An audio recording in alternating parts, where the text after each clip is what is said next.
Iran में लापता अमेरिकी पायलट को लेकर सोशल मीडिया पर एक नया ट्रेंड देखने को मिल रहा है। ईरान के लोग एआई की मदद से बनाई गई तस्वीरें शेयर कर रहे हैं जिनमें लापता अमेरिकी पायलट का मजाक उड़ाया जा रहा है। कोई पायलट को ईरान के कबायली लोगों के साथ कबाब खाते दिख रहा है तो कोई डांस करते हुए।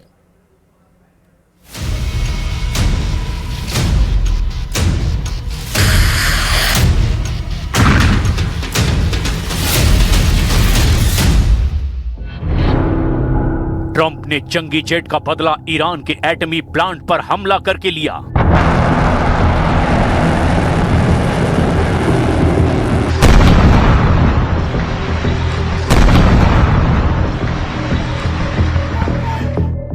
क्या पायलट का बदला एटम बम फोड़कर लेगा सुपर पावर?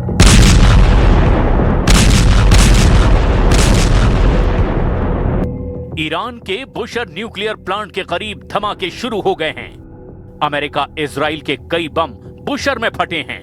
परमाणु सेंटर पर हमले के बाद international atomic energy agency action में आ गई है, क्योंकि परमाणु पावर हाउस पर हुए हमले से अगर रेडिएशन फैला तो तबाही का अंदाजा लगाना मुश्किल हो जाएगा।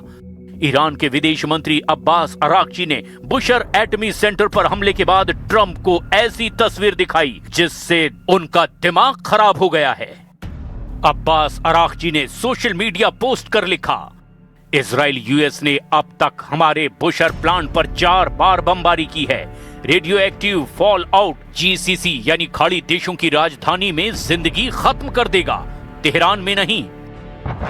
ईरान ने धमकी दी है कि उसके परमाणु सेंटर पर हो रहे हमले नहीं रुके तो खाड़ी में दुश्मन देशों की राजधानी पर एटमी जहर से हमला होगा।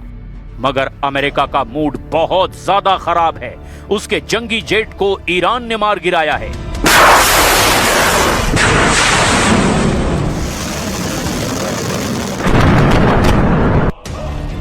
जेट पर सवार 2 में से 1 पायलट ईरान में लापता है।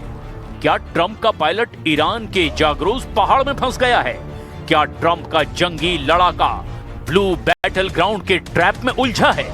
या फिर ईरान के रडार पर आ गया है युद्ध का गेम चेंजर पायलट?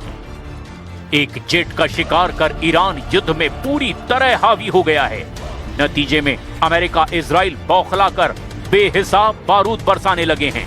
तेहरान से इस्फान तक बमबारी हो रही है। मशहद से बुशर तक मिसाइलें फट रही है।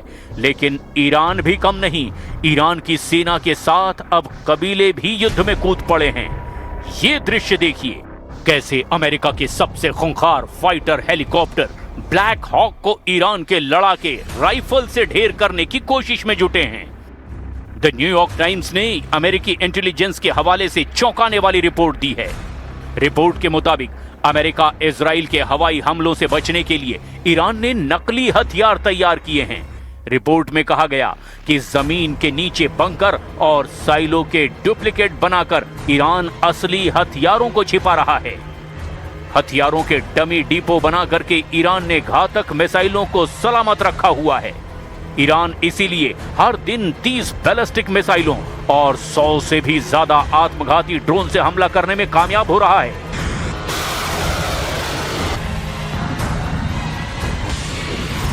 ईरान की 2 बेजोड़ हथियारों ने ईरान को अब और ज्यादा घातक बना दिया है। इसमें एक है क्लस्टर बम और दूसरा है suicide drone series Shahid drone. Israel में क्लस्टर बमों का कोहराम है तो खाड़ी देशों में शाहिद ड्रोन के धमाकों ने तहलका मचा रखा है। लेकिन खाड़ी देश ईरान से बचने का सेफ रूट तलाशने में जुटे हैं। इटली की प्रधानमंत्री जॉर्जिया मेलोनी का कतर पहुंचना इसी का सिग्नल माना जा रहा है। युद्ध के बीच मेलोनी खाड़ी में 3 देशों का दौरा कर रही हैं। मेलोनी सऊदी अरब, कतर और संयुक्त अरब अमीरात में युद्ध टेंशन को जल्द खत्म करने की कोशिश में जुटी हैं। लेकिन ये सभी कोशिशें किसी काम नहीं आएंगी अगर अमेरिका के पायलट को कुछ हुआ तो। ट्रंप ने ईस्टर के मैसेज में ये क्लियर कर दिया कि वो दुश्मन को हावी नहीं होने देंगे। Knowing that in the end, evil and wickedness will not prevail, in the spirit of joy and renewal this Easter. America फिलहाल बैकफुट पर है, उसका पायलट मिसिंग है। सर्च ऑपरेशन में जुटे ट्रंप फोर्स की उम्मीद है कि पायलट सही सलामत होगा, क्योंकि अमेरिका अपने पायलट को दुश्मन के इलाके में जिंदा रहने का हर पैंतरा सिखाता है। मिसिंग पायलट का जिंदा रहना उसे मिली ट्रेनिंग और जेट में मौजूद सुरक्षा सिस्टम पर काफी हद तक लागू रहता है। अमेरिका अपने फाइटर पायलट को बचाने के लिए SCRE सिद्धांत पर काम करता है, जिसके मायने हैं SCRE survival, scan, rescue and evasion. ये सिस्टम सिर्फ एक किट तक सीमित नहीं है, ये एक मल्टी लेयर सिस्टम है जिसमें फाइटर जेट के एजेक्शन सीट के नीचे लगी लाइफ सेटिंग किट, पायलट जिस ड्रेस को पहनता है वो सूट सबसे अहम है। इसके साथ SCRE में पायलट का हेलमेट, रेडियो और उसके पास हथियारों से ये सिस्टम चलता है। खुद को जिंदा रखने के लिए पायलट को रक्षा, पलायन, बचाव और चकमा देने की कला में माहिर बनाया जाता है।